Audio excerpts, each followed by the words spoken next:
प्रश्नावली और प्रश्नावली का नाम है सांख्यिकी। क्या? सांख्यिकी।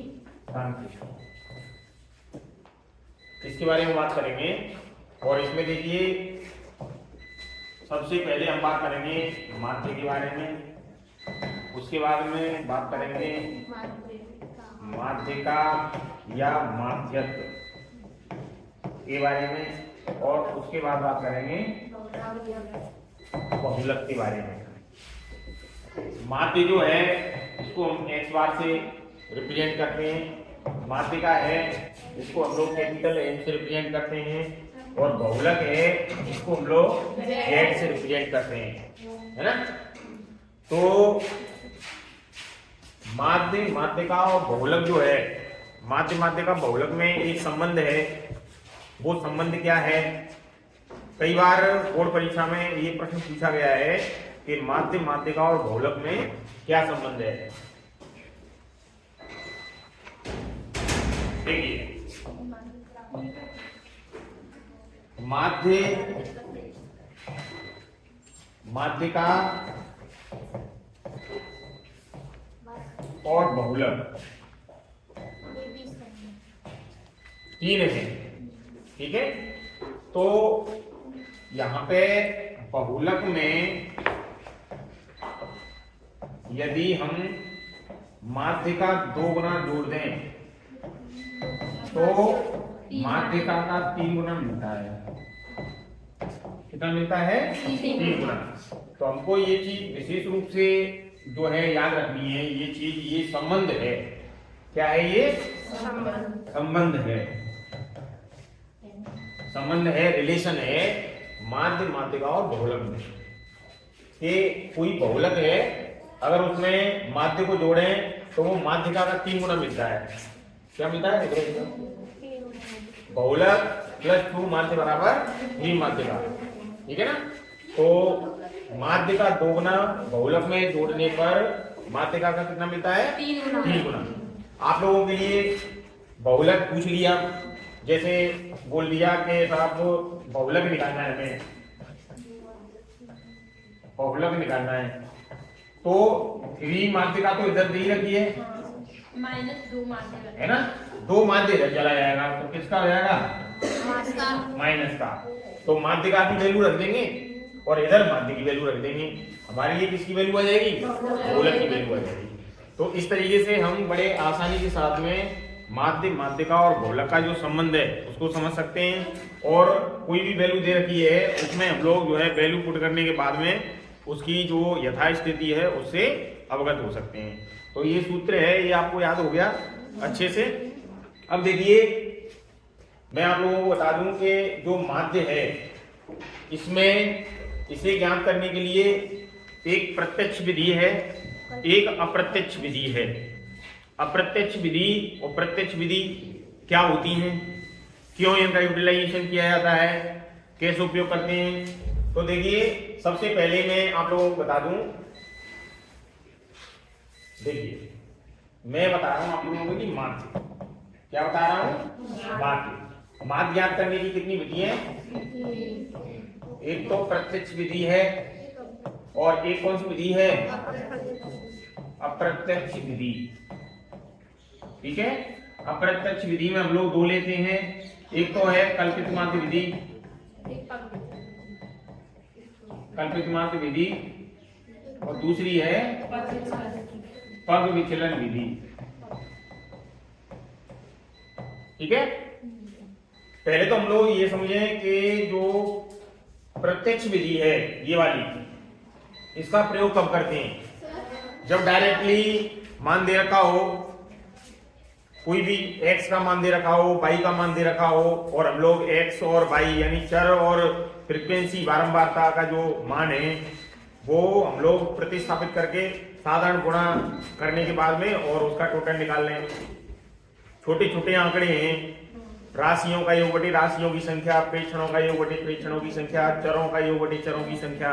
जैसा कि आप लोग सभी जानते भी हैं, x बराबर सिग्मा xi बटा n। या तो ये सूत्र काम में लेते हैं या ये काम में लेते हैं, x बार बराबर सिग्मा xi fi बटा n, क्योंकि बारंबारताओं का जो टोटल होता है, फ्रीक्वेंसी का टोटल होता है, वो क्या बोला जाता है, कैपिटल एन। तो या तो सिग्मा fi ले लो या फिर कैपिटल एन ले लो, है ना। एक चीज आप लोगों को मैं विशेष रूप से इस अवसर पर कहना चाहूंगा कि अभी टाइम हो रहा है 9:30, है ना, 9:30 का टाइम हो रहा है, लेकिन आप लोगों का जो क्रम है आने का वो अभी तक लगातार जारी है, क्योंकि क्लास फिक्स 9 बजे से क्या हो जाती है, स्टार्ट हो जाती है। तो ये बहुत ही मतलब शर्म की बात है कि हम लोग समय का सदुपयोग करना नहीं सीख रहे हैं। हम विद्यार्थी हैं और विद्यार्थी होकर के भी यदि हम समय की कदर नहीं कर रहे, हम लोगों के लिए एक एक मिनट बेशकीमती है। अब तो मौसम भी साफ है, सरकार की गाइडलाइन के अनुसार जब मौसम वैसा होता है, बेकार होता है, तो ऑटोमेटिकली छुट्टियां कर दी जाती हैं आप लोगों की। तो छुट्टियों से पेट नहीं भरता क्या, कितनी छुट्टियां करोगे। तो मैं थोड़ा सा और पढ़ा रहा हूँ कि सर बैठे हुए हैं, क्योंकि उनकी क्लास का टाइम हो गया और मेरी क्लास का टाइम तुम लोग खा गए, लेट हो गए, है ना। तो देखिए यहाँ पे आज मैं इतना बता रहा हूँ आप लोगों के लिए, जिसे कल क्वेश्चन में जल्दी जल्दी करा पाऊँ आप लोगों के लिए। देखिए माध्य का बहुलक में संबंध बता दिया, ये सभी बच्चे को याद होना चाहिए। दूसरी बात, माध्य का जो गणना है वो किस तरीके से निकालते हैं। माध्य की गणना प्रत्यक्ष विधि द्वारा और अप्रत्यक्ष विधि द्वारा। प्रत्यक्ष विधि में आंकड़े छोटे छोटे होते हैं, तो छोटे आंकड़ों को बड़ी आसानी के साथ में हम लोग जो है गणना कर सकते हैं। जैसे सिग्मा xi बटे n, सिग्मा xi fi बटे n। सिग्मा fi बारंबारताओं का टोटल ही कैपिटल N होता है। कल से एक चीज और याद रखेंगे, जो लड़कियां लेट आएंगी ना उनको क्लास में अलाउ नहीं करेंगे, ठीक है। आज तो मैं अलाउ कर रहा हूँ, लेकिन कल से अलाउ नहीं करेंगे। तुम लोग लेट आते हो और जो है बार बार डिस्टर्ब करते हो क्लास को, तो ये जो है कल से अलाउ नहीं किया जाएगा। जो लड़कियां टाइम से आ जाएंगी उन्हीं को अंदर प्रवेश करा लिया जाएगा, बाकी को भगा दिया जाएगा यहाँ से। देखिए अप्रत्यक्ष विधि है। अप्रत्यक्ष विधि का प्रयोग क्यों करते हैं हम लोग, क्योंकि आंकड़े बड़े बड़े होते हैं।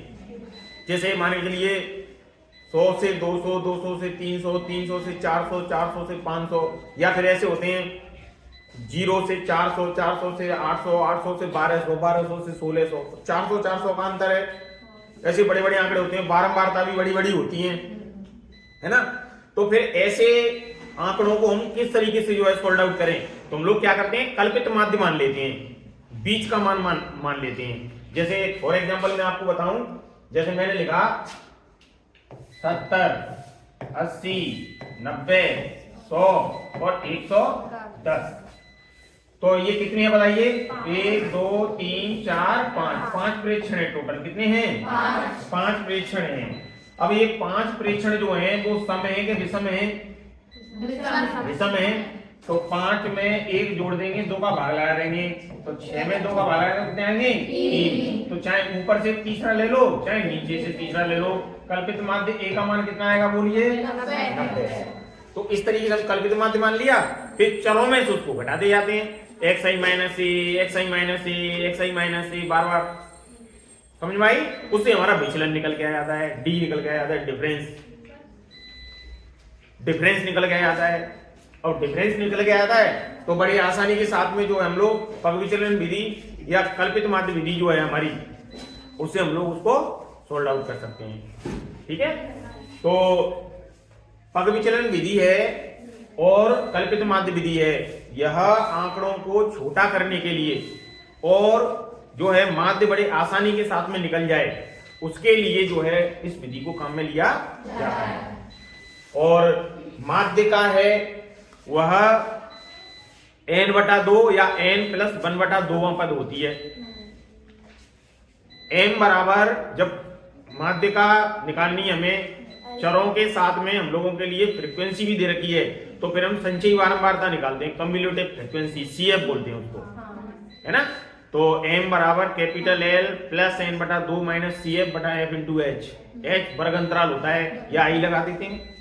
और बहुलक तो आप अच्छे तरीके से जानते हैं, Z बराबर L plus F1 minus F0 बटे 2F1 minus F0 minus F2 into H। यहाँ H वर्ग अंतराल है ना।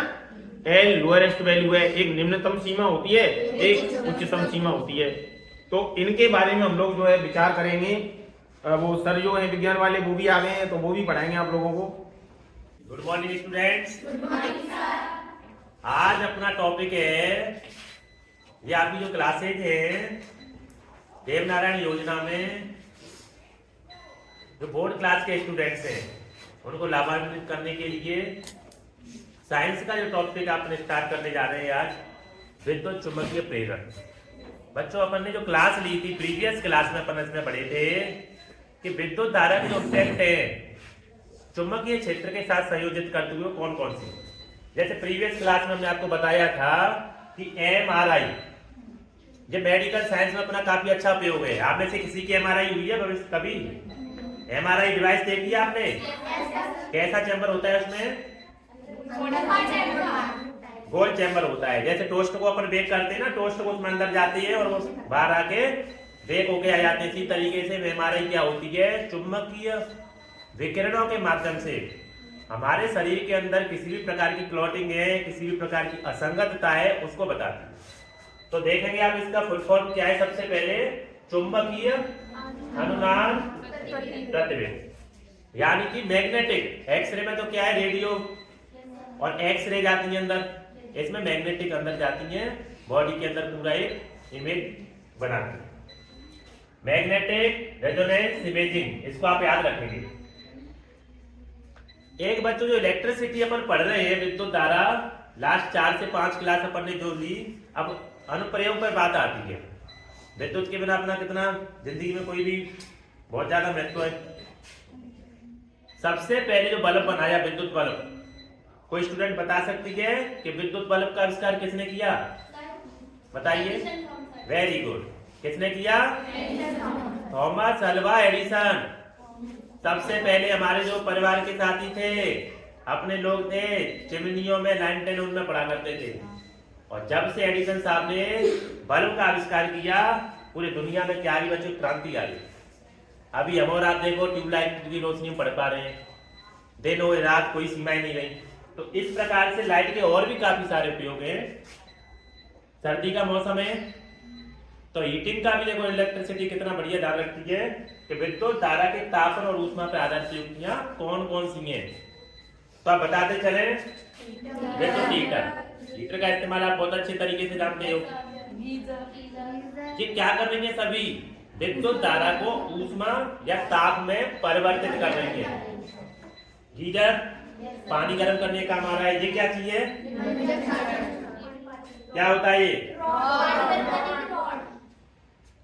ठीक है, इसमें सारे प्लस और माइनस इलेक्ट्रिसिटी आती है और एक नाइट्रॉन की जो छड़ होती है पानी को गर्म करती है। ये प्रेस है, जानते हो आप, वही विद्युत केतली है। इसके अलावा भी बच्चों क्या है कि कुछ थर्मल भी होता है, कुछ विकिरण भी होती है। जैसे माइक्रोवेव ओवन, पता होगा आपको, अच्छे से अपन उसमें स्लाइड जाती है, कोई भी खाद्य सामग्री है, अच्छे तरीके से बेक होगी, वो विकिरणों के माध्यम से आ जाती है। अब इन दोनों में जमीन आसमान का अंतर क्या है कि जैसे एक ट्यूबलाइट है और एक अपना विद्युत हीटर है, ये कर रही है प्रकाश, विद्युत ऊर्जा को प्रकाश ऊर्जा में परिवर्तित, और ये क्या कर रहे हैं? विद्युत ऊर्जा को ऊष्मा में परिवर्तित। चेंज हो रहा है, इलेक्ट्रिसिटी जगह जगह पर चेंज हो रही है। जैसे अब गर्मियों का मौसम आएगा तो पंखे चलेंगे, विद्युत ऊर्जा को यांत्रिक ऊर्जा में चेंज करेंगे, पंखा घूमेगा और हमें हवा लगेगी, गर्मी दूर होगी। तो आई ये चीज समझ में। अब देखें बच्चों,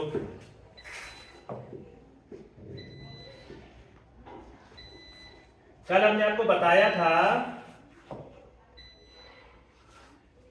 अब जब लाइट होगी घर में तो लाइट से दोस्ती करनी है कि नहीं? दोस्ती करनी है, लेकिन सुरक्षा के साथ। सुरक्षा होना बहुत जरूरी है। पढ़े क्या लिख रहा है?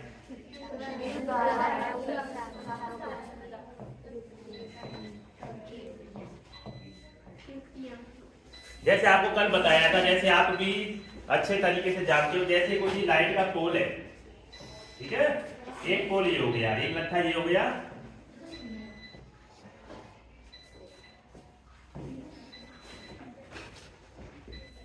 और ये आपका कोई घर है।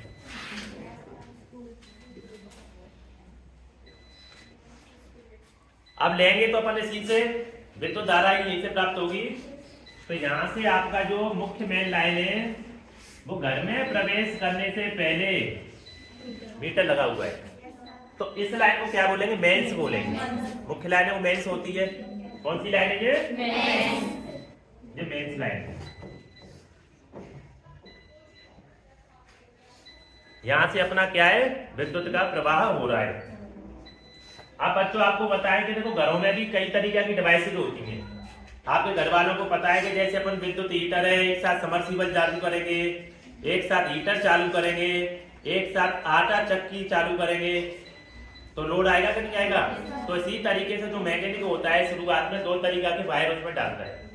सबसे पहले वायर होगा 15 एम्पियर वाला। ये एम्पियर शब्द क्या है बताइए, खड़े हो जाइए। एम्पियर किसकी इकाई है? कौन बताएगा? आप बताओ। विद्युत धारा को मापने की इकाई। आई समझ में? विद्युत धारा का इकाई कौन सी है? एम्पियर। इन दोनों चीजों को आप याद रखेंगे। यहाँ लिख देता हूँ अलग से। देखो धारा का मापन किसमें करेंगे? बेटा बैठ जाइए। एम्पियर इसका एक प्रतीक है, और एक और है दोनों महत्वपूर्ण है, विभवांतर। शाबाश। प्रतिरोध का क्या है?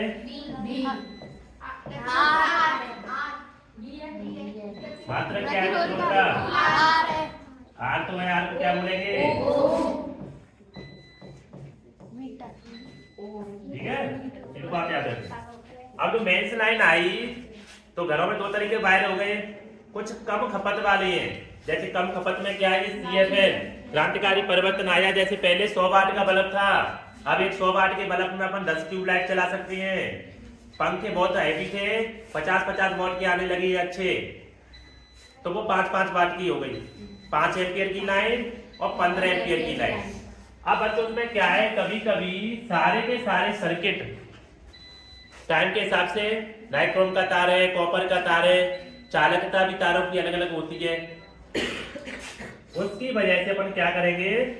शॉर्ट सर्किट होने का खतरा रहता है। इसमें क्या होता है? शॉर्ट सर्किट अगर ये सारी डिवाइस इस तरीके से है तो जो भी इनकी खपत होगी, कोई 2 एम्पियर 4 एम्पियर, तो इसमें 2 शब्द आते हैं। पहला शब्द कौन सा है आप याद रखेंगे? अतिभारण। सुरक्षात्मक युक्तियों में पहला है अतिभारण। क्या होता है बताएगा कोई? बताइए। ठीक है, और इसको अपन ऐसे भी कह सकते हैं कि विद्युत परिपथों में एक से ज्यादा सर्किट क्रमबद्ध तरीके से जोड़े जाए तो वह अतिभारण कहलाता है। ठीक है, नोट करें। आ जाइए।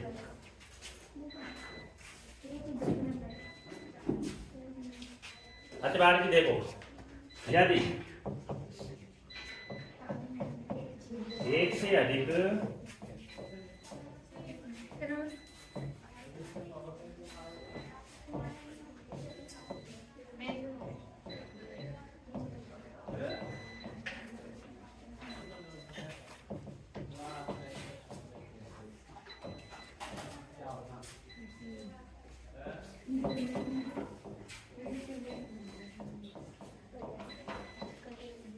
एक शब्द लिखा है संयोजित। क्या होता है इसका मतलब?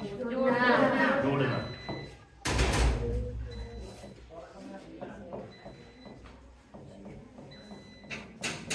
ठीक है, संयोजित किए जाए एक से अधिक डिवाइस अगर अपन क्रमबद्ध तरीके से जोड़ दिए जाएंगे तो अतिभारण की प्रॉब्लम हो जाती है। दूसरा इसके ठीक विपरीत होता है लघुपतन। लघुपतन को क्या बोलते हैं? Short circuit. ये दोनों ही अपने लिए हार्मफुल है, आग लगने का खतरा रहता है लाइट के माध्यम से। इसका भी लिख लेती है लघुपतन।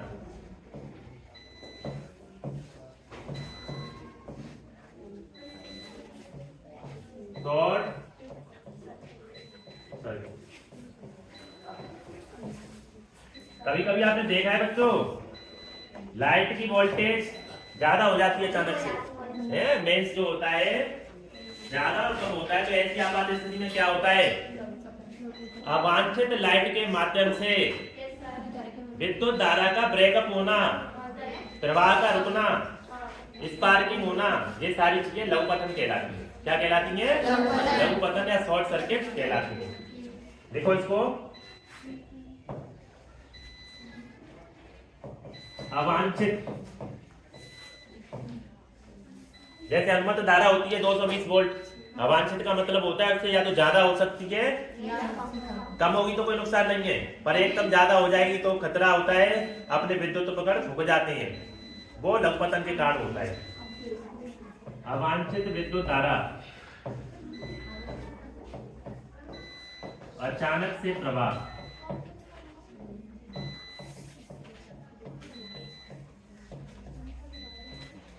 ठीक है, ये दोनों आप याद रखोगे, विपरीत है दोनों, अतिभारण और लघु पतन। आप देखो ज्योग्राफी वाले सर ने बताया होगा आपको, प्राकृतिक आपदाएं, आपदाएं होती हैं, कौन कौन सी आपदाएं होती है बताइए?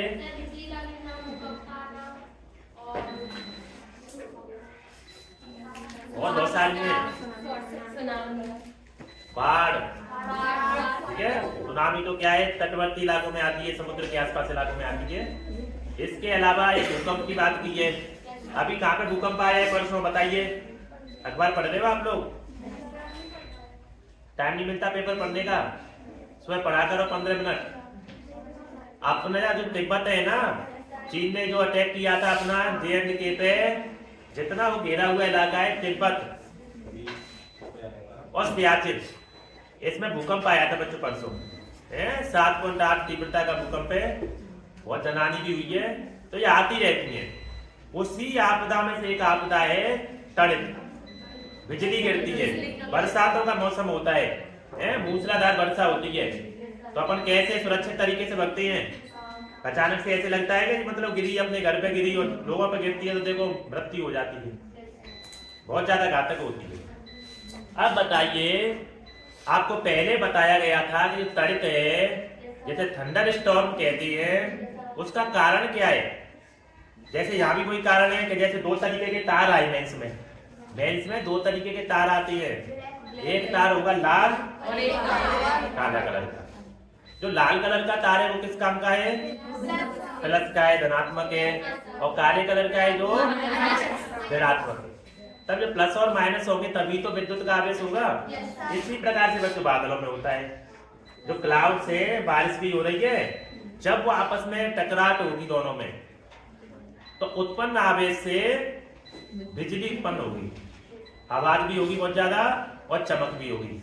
अगर इतने पावर की, वो तो कुछ भी नहीं है, अपनी लाइट तो कुछ भी नहीं होती है, उसका तो बहुत ज्यादा कई मिलियन गुना खतरनाक पावर होती है जो तड़ित ऊपर होती है। अब इतनी तड़ित अपने मकानों पे, अच्छी अच्छी बिल्डिंग्स पे, कितने करोड़ों की बनाती है, लोग भी रहते हैं उसमें, अगर उस पर गिर जाए तो क्या होगा? उसका क्या होगा? नष्ट होना चाहिए, और उसमें इंसान है वो भी बेचारे मारे जाएंगे। तो क्या है, इसके लिए भी आविष्कार किया गया। सुरक्षात्मक युक्तियां पढ़ रहे हैं अपन। कौन सी युक्तियां? सुरक्षात्मक युक्तियां। तो आजकल बच्चों क्या होने लगा है,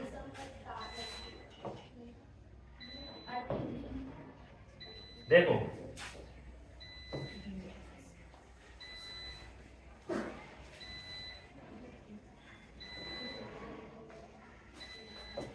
अतिभारण आया समझ में?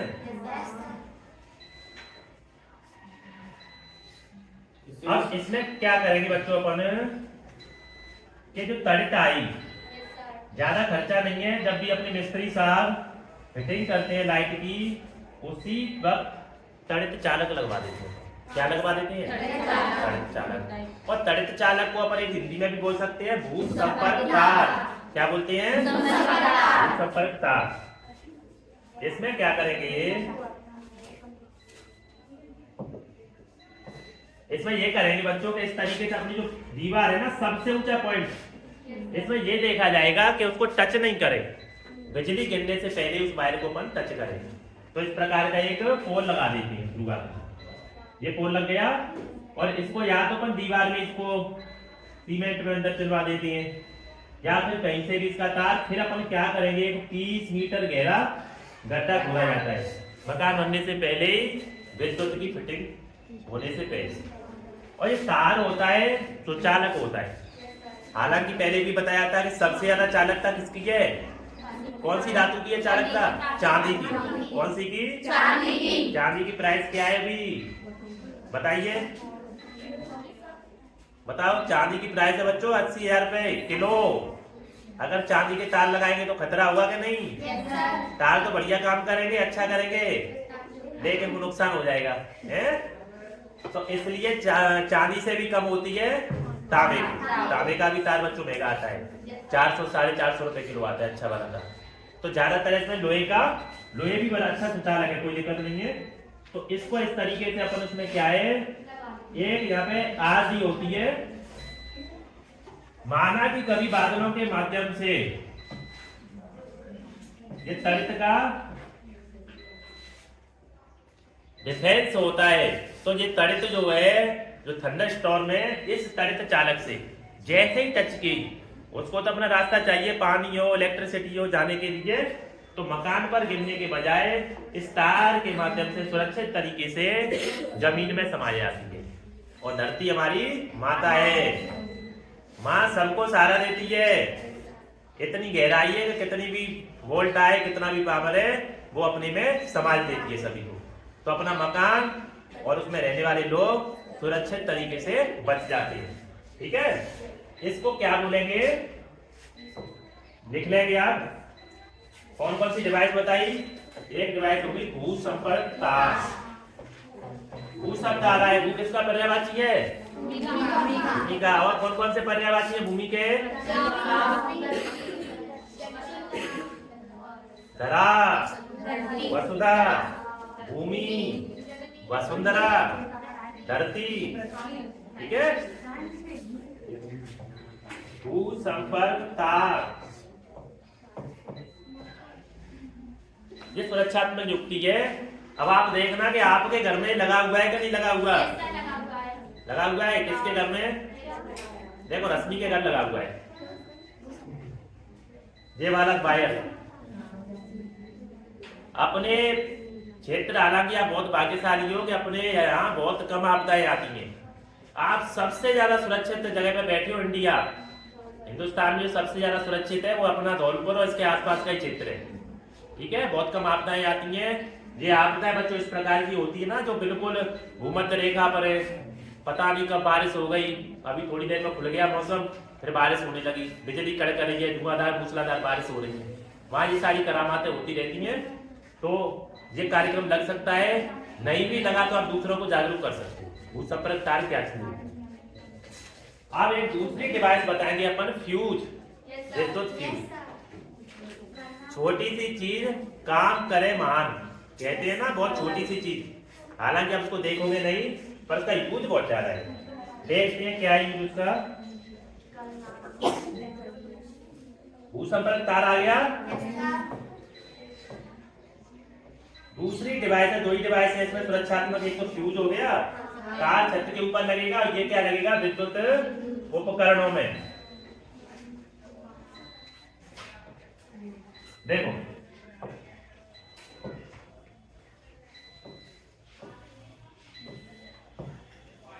अब फ्यूज का क्या उपयोग है बच्चों, क्या होता है? सबसे पहले तो ये देख सकते हैं अपन, एक तो छोटे से तरीके की डिवाइस होती है, कुछ भी नहीं होता है।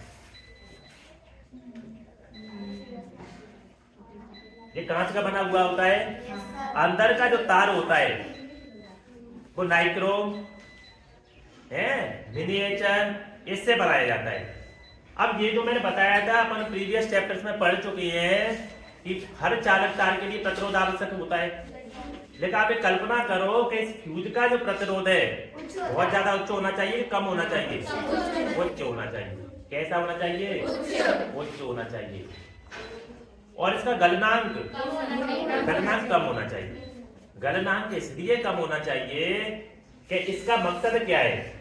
जैसे कि मैंने आपको बताया, अभी लाइट भी बताई है, 220 वोल्ट की लाइट आ रही है साहब, किसी से भेदभाव नहीं है, सप्लाई से 220 वोल्ट जा रही है। अब ये इलेक्ट्रिसिटी जा रही है, ठीक है, आई, और यहाँ भी सब आराम से निकल रही है उतनी।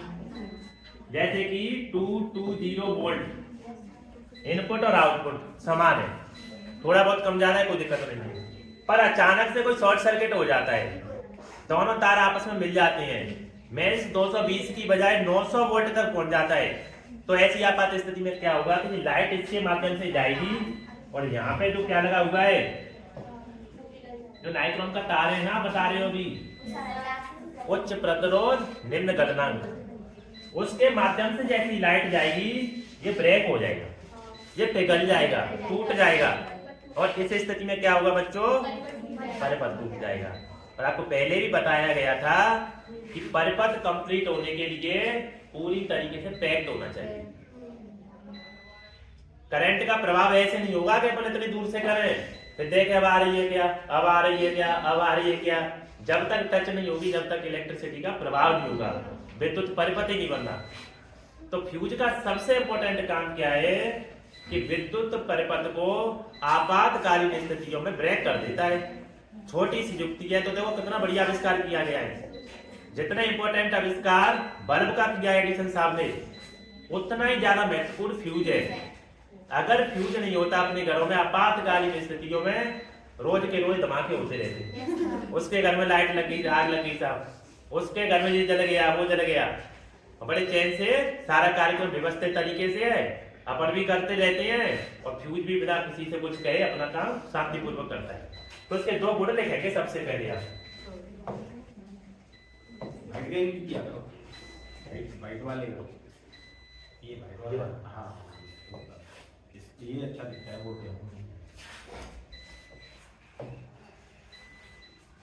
देखो ये है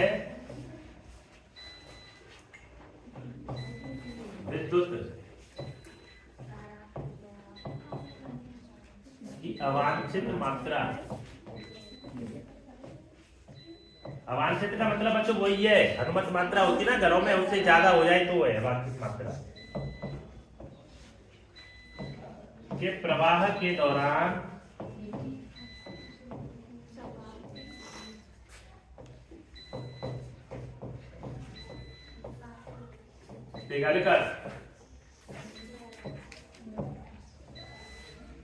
परिपथ को विच्छेदित कर देता है।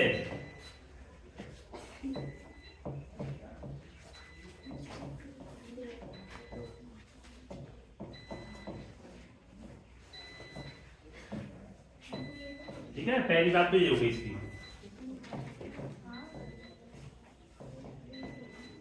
नाइक्रोम का इस्तेमाल करेंगे तो चालक होती है, जैसे कि बल्ब के फिलामेंट में भी उसी का उपयोग कर रहे हैं। भले ही नरम है, गलनांक भले ही कम है, लेकिन उसकी जो प्रत्यास्थता है ना, कभी स्प्रिंग देखिए आपने कितनी नाजुक होती है, बल्ब थोड़ा सा भी आप नुकसान करो तो टूट जाएगा, पर उसकी प्रत्यास्थता बहुत ज्यादा है। प्रत्यास्थ बोलते हैं इलेक्ट्रिसिटी, मतलब उसको इस तरीके से खींचे तो टूटेगा नहीं। इसी प्रकार का तार इसमें फ्यूज में होता है।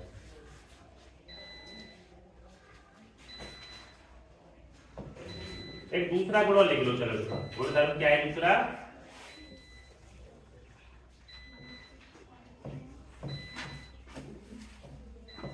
उच्च प्रतिरोध।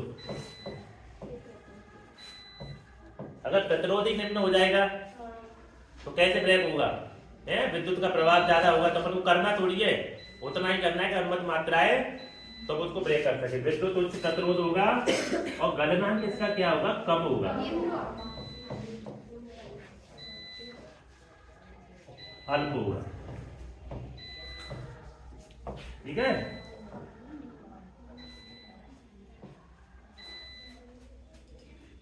गलनांक क्या होता है बताइए, आप बताइए, त्यागी आप बताइए, खड़े हो। गलनांक किसको कहते हैं?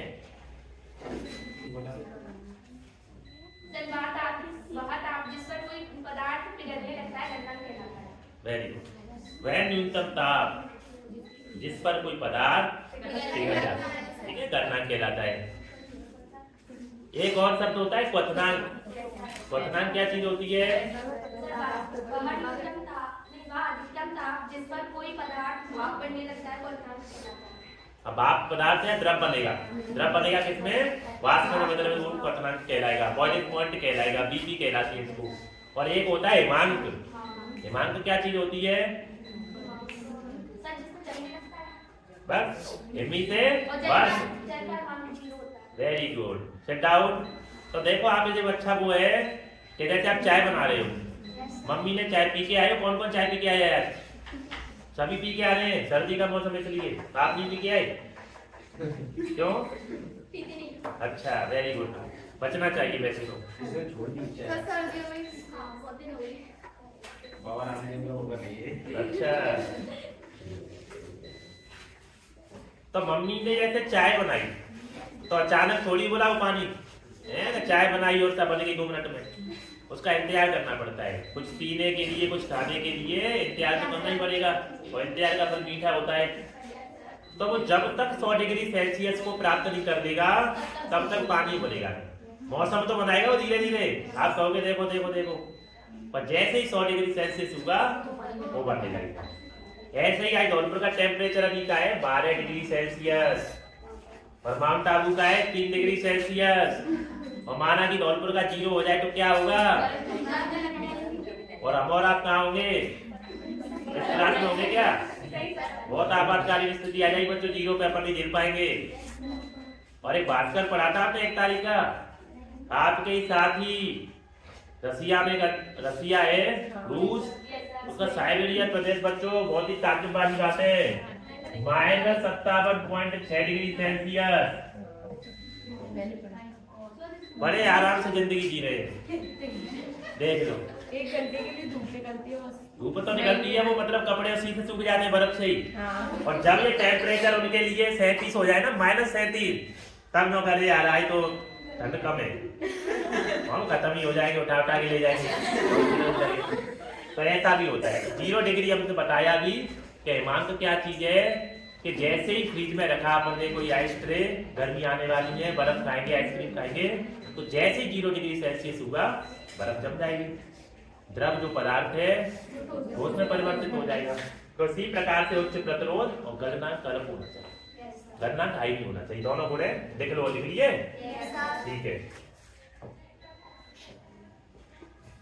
तो दोनों सुरक्षात्मक युक्ति जानती है।